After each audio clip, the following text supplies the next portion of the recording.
A couple of years ago, I waved the banner that 51% of the world's adults should be flourishing by 2051 by positive psychology criteria.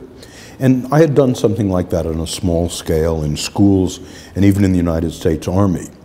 And so the opportunistic part of me was asking, what's the next step? Well, the next step is a political unit, the state, and then thinkers in residence and the Premier of South Australia came along and invited me to come to South Australia.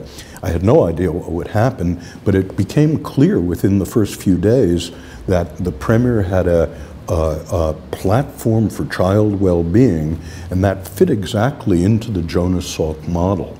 So being in South Australia has opened my eyes to the real possibility that a political unit, a state, could become the Florence of well-being for the world.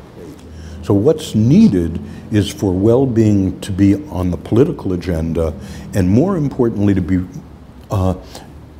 in the warp and woof of a community, that a community is about increasing the well-being of the individuals in it. And what being in South Australia opens the question of how do you go from individual well-being, which we now know how to measure, and even something about how to build. So how do you do this for an entire community or an entire state?